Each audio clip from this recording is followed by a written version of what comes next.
tá indo live. Tá.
Good morning, dear friends.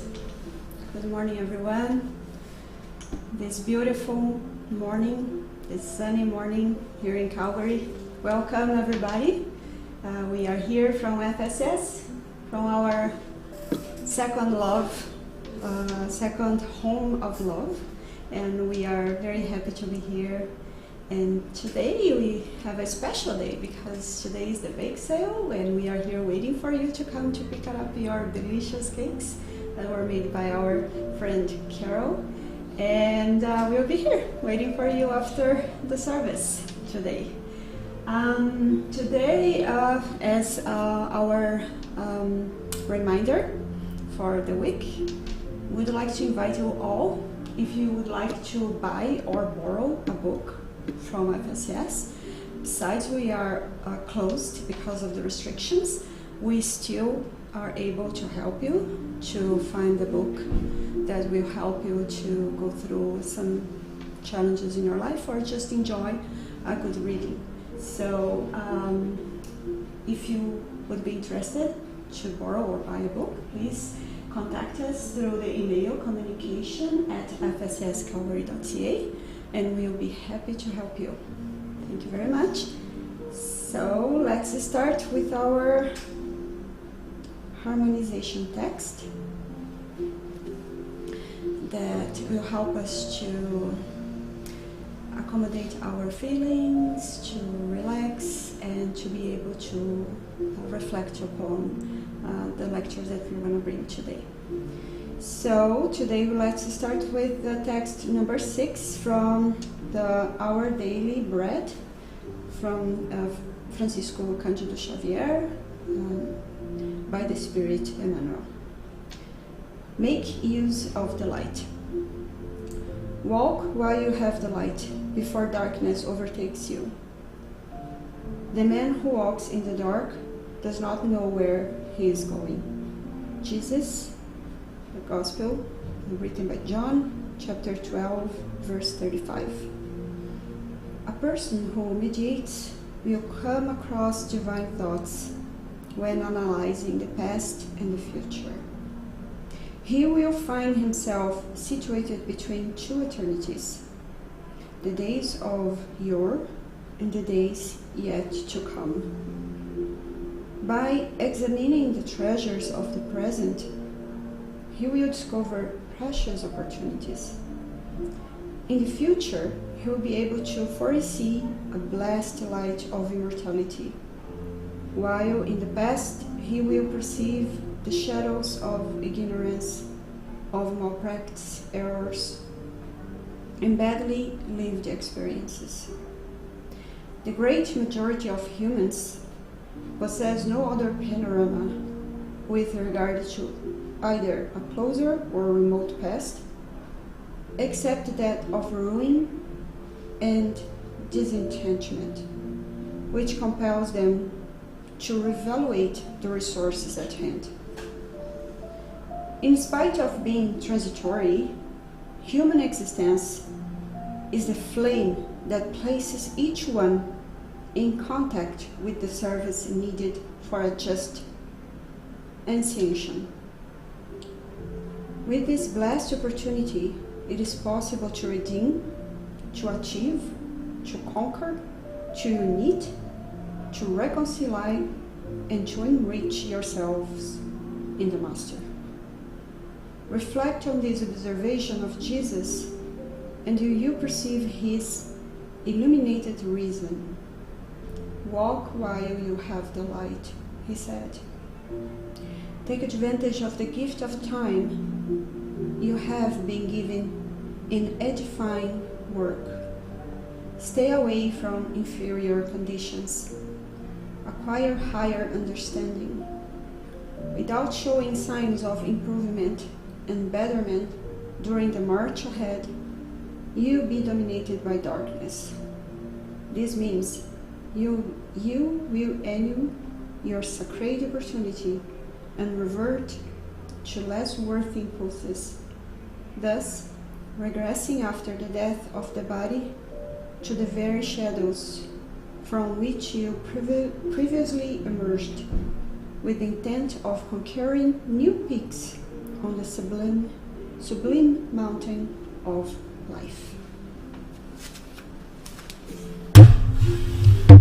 So let's pray.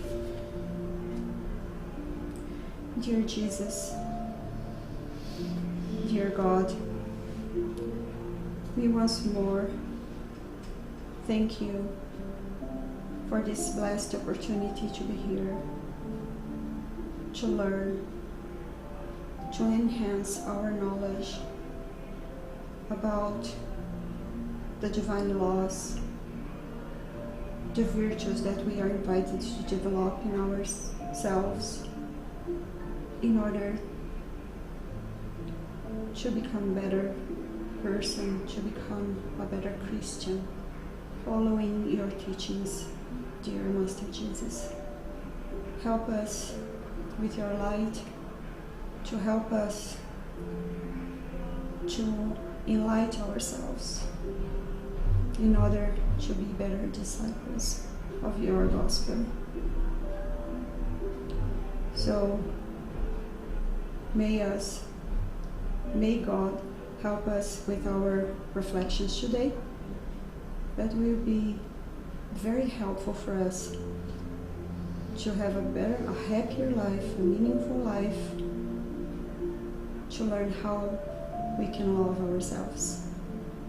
Thank you, all the spirituality here around us today, and thank you, dear Jesus. Thank you, Lord. So be it.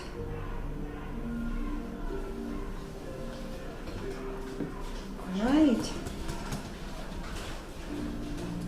So here is a very special day, like I said, because we are here together with you, Carol, Louise, and I, and this is very special for us.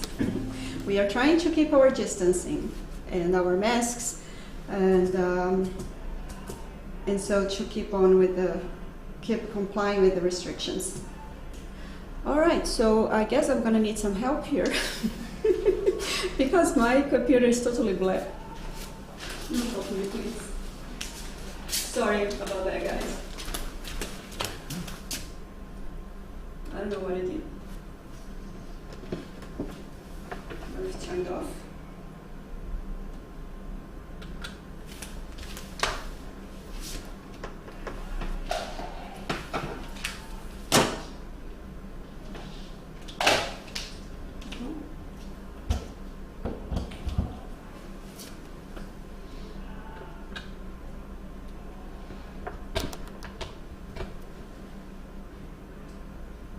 off without no reasons. I don't know.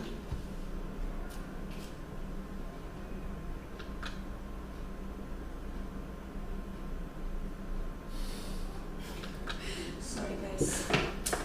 Technical issues.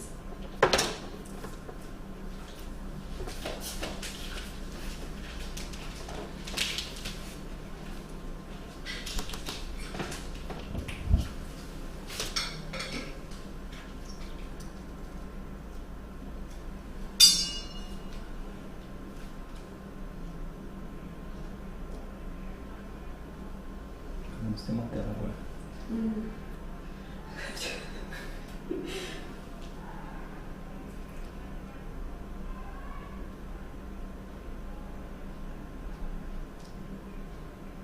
It's good to have ITT.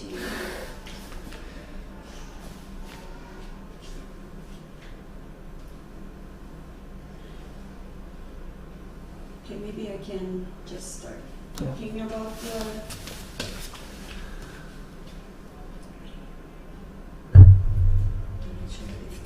Microphone can be far from the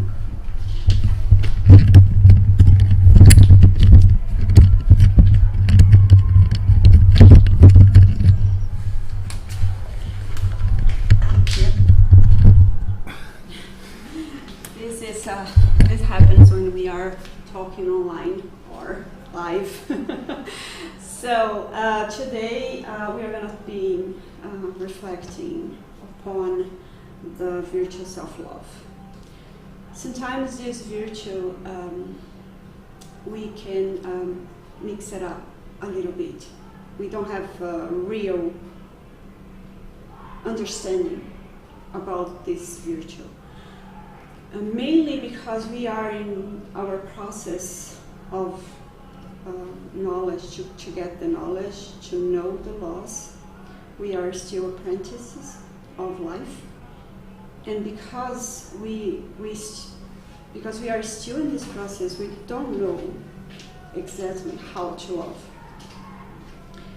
and even we don't know how to love ourselves, so we don't know to love our neighbors as well. And this virtue is essential, very essential for us, for our evolution process, for us to have a meaningful life and a happier life right here, right now. Like the text from Our Daily Bread taught us. We are invited to walk while we still have light. So it's important for us to take advantage of this moment that we are here. And we have this last opportunity to practice the virtues that the gospel teaches us to practice. However, the first virtue that we are invited to practice, the first one, the basic one, and the fundamental one, is self-love. We will see today that we'll only be able to develop the other virtues that it's part of our existential purpose, is the self-love. I came to develop the virtues of patience, of compassion, but besides I need to develop this virtue, I'm not going to be able to if I don't develop the first one, self-love. And we are going to understand that a little bit better, hopefully, today, because we are going to bring the text from the gospel. We are going to bring explanations that Jesus taught us, and from this video class that Projeto Spiritist promotes in their channel. Is the safe guidelines to acquire self-love. We are going to see texts from Joana de Angelis. Honório is the mentor of Projeto Spiritizar as well, and they will bring us, they're going to shed some light on this virtue so we can understand it better. Hopefully we are able to fix our computer today, and then we're going to... Yeah, it's almost there. It's almost there? Yeah. Good. Thank you. Do you have something in your laptop that you want to use? Yeah, go, good idea. Perfect. Why we... Improvisation.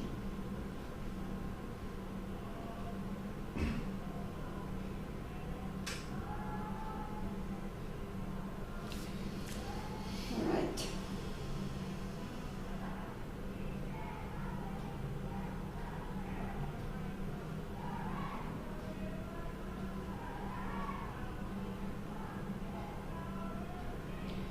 Perfect. Okay. So, as I was saying, in the book Happy Days, written by or launched by the Projeto Spiritizar, the mentor Honório, he says in the chapter Therapeutic Love that Jesus, or the Master, reaffirms that the love for oneself, or self-love, is the first movement of self-liberation from the ego's obstacles. But knowing that even so the human being can limit himself and accommodate himself in expressions of personal interests, Jesus clarifies lovingly about the need to seek the therapeutic love, having his love as a reference to the liberation of all the evil present in the ancestral psyche of the spiritual creature. So what Honório means with that? So he says that in the therapeutic love, that's the love that Jesus taught us, to love in a very therapeutic way. When he says that a human being can limit himself and accommodate himself in expression of personal interests, is we still can love, but only if it's good for me. And normally our love, it's not the pure love as Jesus taught us. We're still in this process to learn how to love, and then we still love with interest. We still love with conditions. And Jesus taught us to love unconditionally. And Jesus brings his love. He came to show how to love. So to love ourselves and to love our neighbors and to love God, we have a reference for that. We have a model to follow, which is Jesus. So the reflections today has this aim, to shed some lights on our understanding how to love ourselves. And as I said, the references that we're going to bring today is the Safe Guidelines for Developing Self-Love. It's the part 1 from the Spiritizar project, the Gospel of Jesus, the Kardec's Basic Works, and the Love, Unbeatable Love by Joana de Angelis, which is a book that is within this course, the Safe Guidelines for Developing Self-Love. All right, so we're going to be reflecting about, we're going to bring some questions here to start our reflections about this topic today. And the first reflection, or the first questions that I would like to bring to you is, what is the profound meaning of self-love? Do you know, or do we know exactly what's the meaning of this virtue? How does self-love originate in our intimacy? How this virtue start on our intimacy, start being developing by us? And what benefits does this feeling bring to us? So what's the benefits that we can get from practicing this virtue? All right, so we are going to start with the first question. What is the profound meaning of self-love? We are going to start reflecting upon the passage of the Gospel from Matthew, chapter 22, verse 35 to 40. And that says, "And one of them, a doctor of the law, questioned him to try him, saying, 'Teacher, what is the great commandment of the law?' And Jesus said to him, 'You shall love the Lord your God with all your heart, with all your soul, and with all your mind. This is the first and the great commandment. And the second, similar to this, is, you shall love your neighbor as yourself. On these two commandments depend all the law and the prophets.'" We have many things to learn here. We have what does it mean to love God with our heart, soul, and mind, to love ourselves and our neighbor. Commandments, what does Jesus mean with commandments, and all the law and the prophets. So we're going to start talking about the three dimensions and the three conditions that this first, this passage, this gospel passage, brings us to reflect upon. So Jesus invites us to love God with three conditions: with all our soul, all our mind, and all our heart. And he also invites us to love God in three dimensions: loving ourselves, our neighbors, and God. So those are the three dimensions and the three conditions that is implied in this teaching. And also, he says that all these two commandments depend on all the law and the prophets. What we can understand about that? So all the law, Jesus is talking here about the divine laws. We can assume that, yes, that's correct. It's about the divine laws. But the divine laws are not many laws that govern all the universe. Oh, thank you. We are perfect. Thank you.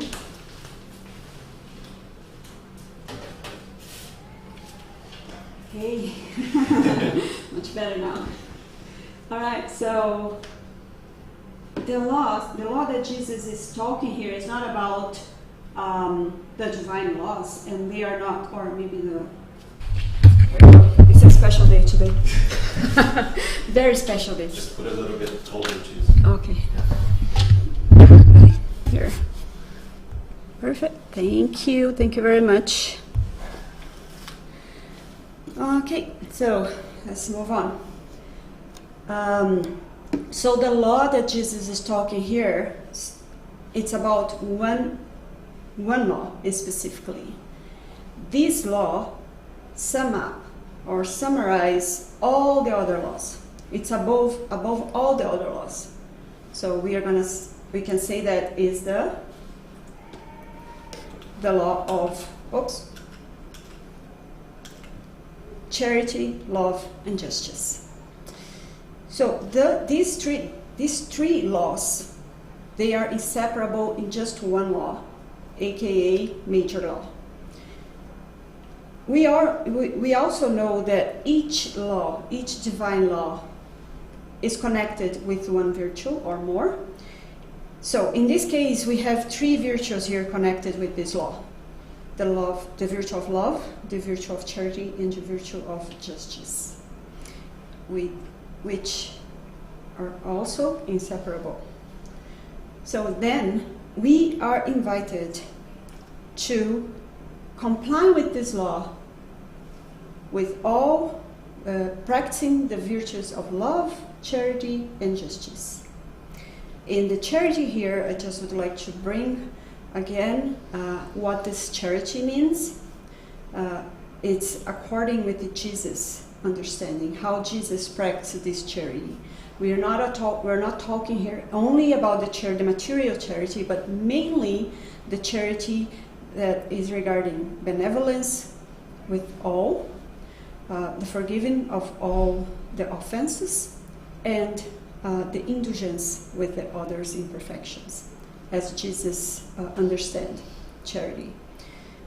All right, so we have then the understanding about the three conditions and the three dimensions, and which law Jesus is talking here about in this passage, about the divine law of love, charity, and justice. And he says that these two commandments depend all the law and the prophets.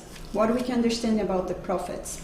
We can understand all the teachings that we received during all our existence, not only this one, but the past ones as well, about the divine laws, how we can understand them and how we can love them.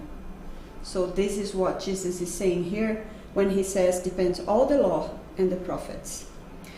All right, so if you understand that the divine law that we should comply with, to comply with these teachings from Jesus is the major law, and the teachings that Jesus brought us from his gospel is what we can use to comply with. So we can, if you understand this process, we will see that self-love is the lead virtue, or is the virtue that drives all the other ones. Why? Well, because is it possible to love God, ourselves, and our neighbors if we don't love ourselves? So it's not possible we can give something that we don't have. So in order to comply with this law, in order to develop those virtues of charity, justice, I need to comply first of all with the love virtue, because love is the virtue that drives all the other ones. And the self-love is the first one, because we only can comply with the virtue or develop the virtue of love if we are in the process of love ourselves. As I said, we have our existential purpose, that we are invited to develop one or two specific virtues. But if you don't develop this first one, we are not be able to develop the other ones. It's like it's according with the Jesus thought the Samaritan woman in the well of Jacob, when she was thirsty, and he taught her about the water, the living water, which is the self-love, that we are invited to start processing this virtue, start to practicing this virtue in ourselves, within ourselves, in our lives. Now let's reflect on the word commandments. So we have when Jesus says two commandments depend all the law and the prophets. Well, commandment, if we reflect upon this word, we immediately will connect this word with an order, because by association, our brain, we are going to bring this commandment as order. If we do not fulfill this as, if we fulfill this, if we understand this as a commandment, as an order, we are going to try to develop our virtues by an obligation. But how can we develop virtues like in an obligation way? Like how can we be forced to develop a virtue? If you do that, you're not going to be developing a real virtue. You're going to be developing a pseudo virtue or a false virtue, masks. We are going to be facing, or we're going to be not doing a real transformation. And this is what we are invited to do. Because if we don't transform ourselves in a profound way, we are not going to be happy. We are not going to have the abundance, the life in abundance as Jesus taught us. However, we can replace this word, but because Jesus wouldn't say something that was not correct or was not useful, we need to understand the context. By the time commandments was the word that the Jewish people used, because Moses had brought the 10 Commandments, and because people were very primitive by Moses' time, was a demand. They need to do, they have to do the follow the commandments.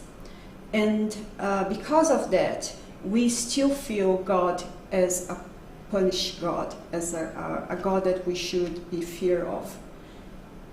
We should be afraid of. If you don't do something, we are going to be punished.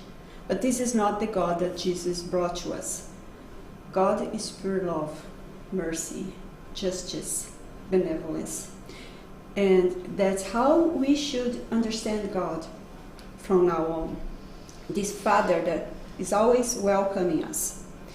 And because of that, many people are still astonished by not yet being able to comply with these teachings from Jesus, because of these 2 commandments. And those virtues, to love God and to love ourselves and our neighbors, is the basis for the Christian's virtues. Joanna, she comes to help us to understand this, and she says, love cannot be enforced but developed, trained, when it does not arise spontaneously. What she wants to teach us here, she's saying that love, besides is a command, that the word here means an order, which we can replace by exercise, because if we take the word in Hebrew, commandment, and translate to the Latin words, we are going to find exercise. So that makes things a little bit lighter. Now, the virtues become, to comply with this law becomes more possible. So, and then Joanna comes to say this to us. This love cannot, the virtual love cannot be enforced, or any virtue cannot be enforced, but developed, trained. So we are invited to train, to develop day by day this virtue in our lives. However, she says that when it does not arise spontaneously, what does she mean with that? So that means that I am able to have this virtue rise spontaneously and my neighbor is not. Why is this difference? Well, if we understand that we are all created simple and unaware, like the question 115 says, this is not possible. We are all in the same spot. We are all learning here. We are all apprentices of life. So then we can understand that if I don't develop this virtue, if I don't have it spontaneously in my heart, that means that I didn't develop yet. My neighbor has done his work already. He has developed the virtue. I hadn't yet. So I'm in the process to develop this virtue. But probably I have other virtues that I have developed already, and my neighbor didn't want. My neighbor hadn't yet. So we are all in the... And Joanna help us to understand a little bit more this passage from the Gospel when she says, faced with the impossibility of man loving God in fullness, since it is difficult for him to conceive of the absolute, he accomplishes his mission by inverting the order of the teachings, love himself at first, in order to develop the aptitudes that lie dormant in latency, striving to acquire illuminating values at every moment, growing in the direction of love for one's neighbor, a natural consequence of self-love, since the other is an extension of oneself or myself, to finally love God in an unparalleled transcendence, in which love predominates in all emotions and is responsible for all acts. It's a very profound text, and we are going to try to have a grasp about what the mentor is talking about here.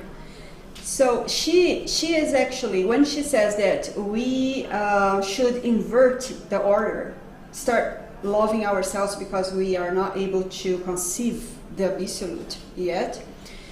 So she's talking about that we are still in our evolution process. We, like I said, we were created simple and unaware, which means that we are still learning how to love, how to practice the virtues, how to be able to fulfill the virtues completely. But who is our model and guide that showed us that this is possible? Jesus. So Jesus is able to understand the absolute when he used to say, me and myself and the Father, we are one. Because he had completely developed all the virtues in his heart. We will get there because that's our destiny. We are still apprentices, but we are walking towards our destiny, which is become a pure spirit. And then we will be able to love God in this whole meaning, in this complete meaning. So, but then she's saying that we are not able to do this now, but we can start loving ourselves first. So, because she is speaking about our future, but how we can then love God if we don't have this, if we have difficulties to conceive Him? How we are able to comply with these teachings that Jesus is bringing to us if we're not able yet, if we still in our evolution process, if we don't have this completely understanding yet.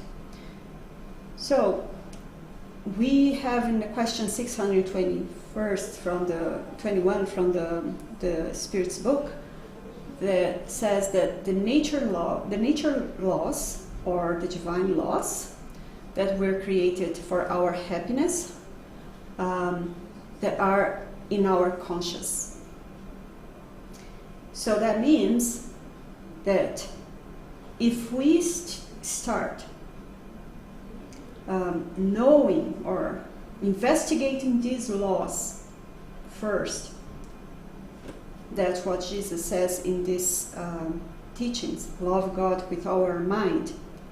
So we are invited to love God through His laws.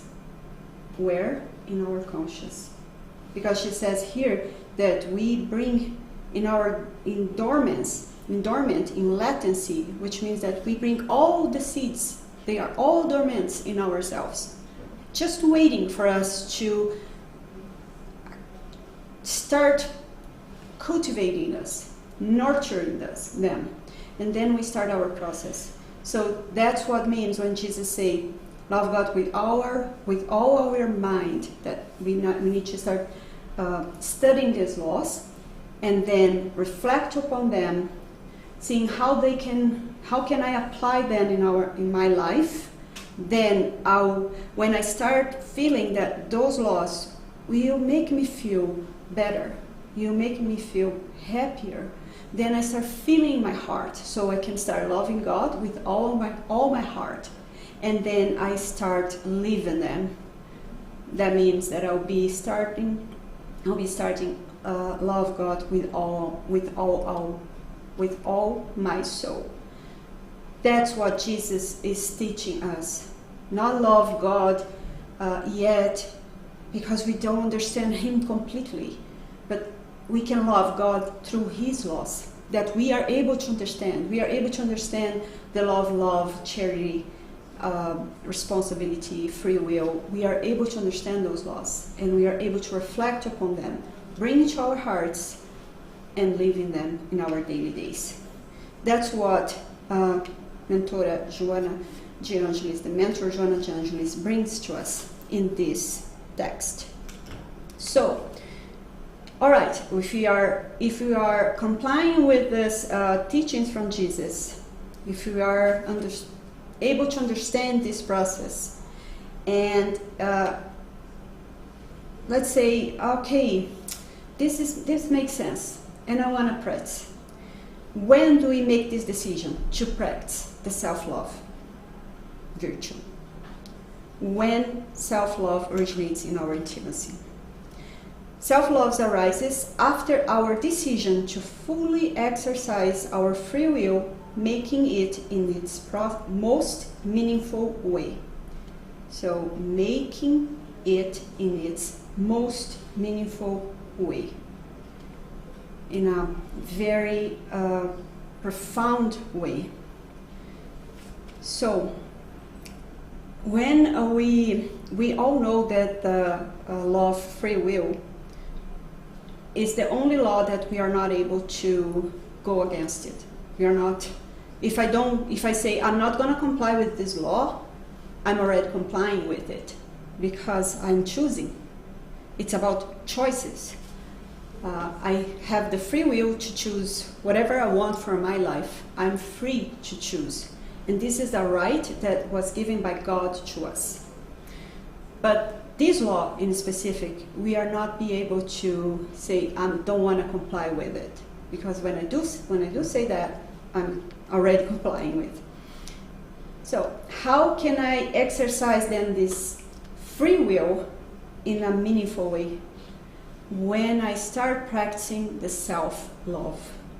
Because I'm going to start practicing, or I'm going to start making good choices. Okay, why this meaning that good choices, what good choices has to do with self-love? Because every choices that I make, every time that I choose something, I'm responsible for it, and I'll have the consequence of this choice. So that means if I decide not to fulfill or not to comply with the major law, I trap myself in suffering. Because every time that I move away from the divine laws, I'll be unhappy. Because the divine laws are there to make us happy. So if I want to be happy, I'm invited to comply with the divine laws in my conscience. That's the only way to be really happy. So I am responsible for all my acts, and I'll be bound by the consequences of those acts. However, each time that I act with love or self-love, I will set myself free. This is not what Jesus taught us. Know the truth, and based on them, I will feel even more happier. I will feel the meaning of life. I will feel this. My life has a purpose. That I am achieving the learning that I supposed to. That I'm doing the best choice for myself. And then with this feeling of love, of joy, I will go to my neighbor because I want that he or she feel the same way that I am feeling. So it's just the beginning of the process. I start making myself happy, and then I start going to my neighbor, to everyone that gravitates in my life, to help them to follow the same pathway. Because when we are unhappy, we get away from everybody. We get away from our essence, the laws in our conscience. We get away from others as well. So the only way to comply with the love of ourselves and love our neighbors is start with loving the virtue of self-love, being happy, being satisfied, and then go into our neighbors and love them as well. So this is the beginning of the process, but the decisions that we make to do that is based on our free will. But sometimes we don't decide to make this decision. We still keep making choices that are not based on the divine laws. So what makes us to take that decision? What makes us to understand that we need to come back to the Father's house, like the lost son, when he was moving away, when he decided to went away from the Father's house, that we can understand as our essence or the laws in our conscience. How he felt? He felt in suffering.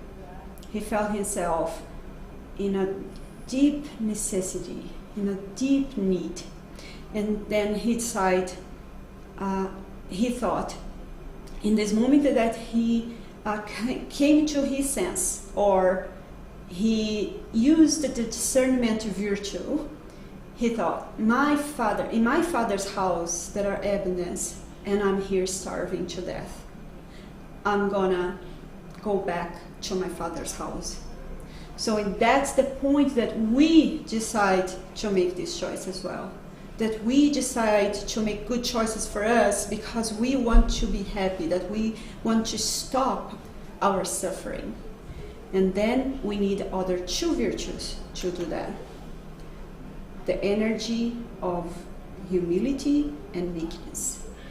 And to feel apprenticeship of life. To fully to understand that we are childs of God towards our holiness, or towards our plenitude, to our meaning, to have a meaningful life. There is then the emanation of a source that will propel you forever and ever to the progress. This is self-love.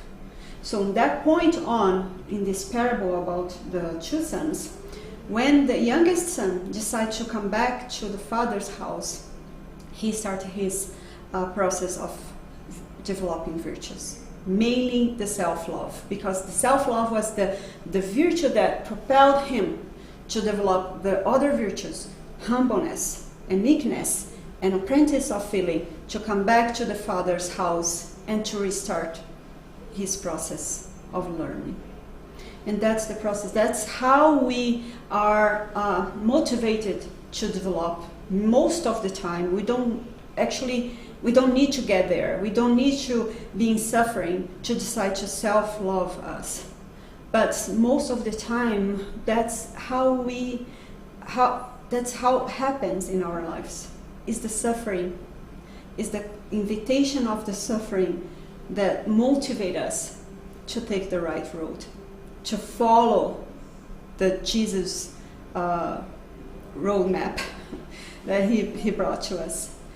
So, and that is the process that we start then to really and forever in self-loving ourselves. It is from the virtue of humility, meekness, and feeling of apprentice that true self-love is born. So we are invited to accept Jesus' invitation, come to me. We are all apprentices of life, and we are invited to follow Jesus' teachings about taking my yoke upon you and learn from me that I am gentle and humble of heart, and you will find rest for your soul. So the yoke here that Jesus is talking about is the profound manifestation of self-love. Is the profound guide movement that we start moving on in order to feel the harmony and the happiness that the law of love, justice, and charity brings to our lives. So the person that takes the divine laws as a life guideline is able to learn from Master Jesus, from Jesus, to exercise, not an obligation, not a commandment, but exercise the meekness and the humility virtues to enter in a profound serenity, which is the rest for our souls. That is the feeling of immortality. We are immortal spirits. If any circumstance that we are passing on nowadays, in this exactly moment in our lives, is temporary. We are immortal spirits, and everything that comes to our lives comes for one meaning only, one purpose only, to help us to learn, to help us to love ourselves. So, how do I know that I am really practicing the divine laws present in my conscience? So, Alirio in this video, in this course, the safe guidelines to developing self-love, he says that when we are exercising the virtues in our life, when we are complying with the laws in our conscience, we have this feeling of peace, of contentment, of serenity, that it's the rise, is the most perfect sign for us to know if we are really following this pathway. We call those feelings of evaluation virtues, that we are able to really understand, to see in a very true way that we are developing those virtues in our lives. But also when we there is another way that we can feel that we are complying with the divine laws in our conscience, and this is brought to us from the same teachings from the guidelines. Alirio says that the one who has decided to exercise self-love will accept himself unconditionally. He accepts himself and all the egoic issues is still present in his human nature, seeing himself as an immortal spirit, an apprentice of life in the process of inner growth, capable of developing from self-love the virtues that direct him to plenitude. So this is very important. When we accept ourselves unconditionally, like in all the circumstances, doesn't matter, regardless of the experience that comes, and we decide to evolve with it, when we neither dislike ourselves or exalt ourselves, when we have a challenge experience that we dislike, what I did, I am terrible, or when we start punishing ourselves, or when we think I am the best, I am the most wonderful person in the world, when we exalt ourselves, we are in this process, in this egoistic movement. So when we take advantage of each experience to learn, unconditionally, we are practicing the self-love. So when we we become this apprentice of life, and we progress with this. We start our evolution process. And an audio in this book, Happy Days, he also brings a very important note to us. He says that if the spirit dislikes the opportunity to become an apprentice and to progress with it, it moves away from the movement of self-love. But if the challenge experience makes it learn, rise up, and re-emerge as many times as necessary, this is the movement that shows the existence of self-love and consequently the exercise for the development of its immortal nature. When we are in connection with the divine laws, we go back to the first principle, loving God. We will not be submitted to the ego's demands that imprison us in the merely personal interests, freeing us to live this love in a transcendent way, because we understand the meaning of life, and we will feel more and more the will to fulfill our existence purpose. So we are back to the text when we say that propel us eternally to self-love, the real self-love. When we understand the process of the life, the meaning of our existence, why we are here, where we came from and where we're going to, what I'm invited to learn in this existence. And I decided to, through the self-love virtue, to comply with the laws in my conscience. Then I will start developing this virtue and all the other ones that I'm invited to for my existence purpose. Hopefully we would be able, we was able to help to have a better understanding about this virtue, so important, essential for our evolution, and for our happiness, and to have a better meaning of our lives right now, right here, and for our future as well as immortal spirits. Let me see if anyone has any questions, please, because it's all good. Let me just see. So, Victor, Carol, and Luis, thank you very much, all of you, to be here with us again. And let's do our final prayer.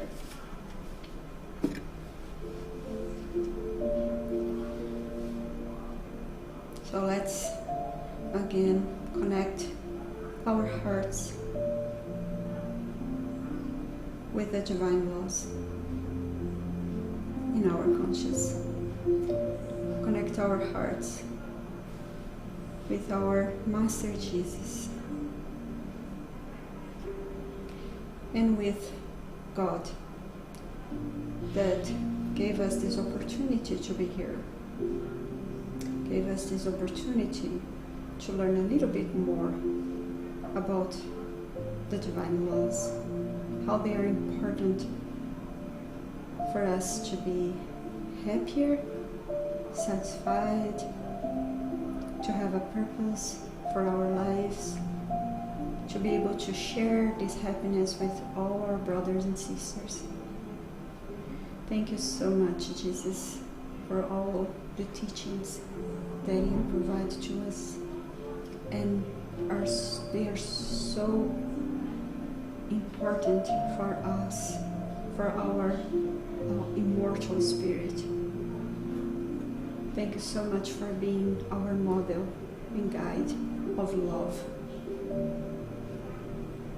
Please May you keep inspiring us and protecting us with your peace, so we can keep practicing the virtues in our hearts, following your guidelines of love. Thank you once again. So be it. Have a very good Sunday, a blessed Sunday, everyone, and thank you again. And our apologies for the technical issues that we had at the beginning. Have a good Sunday. Bye.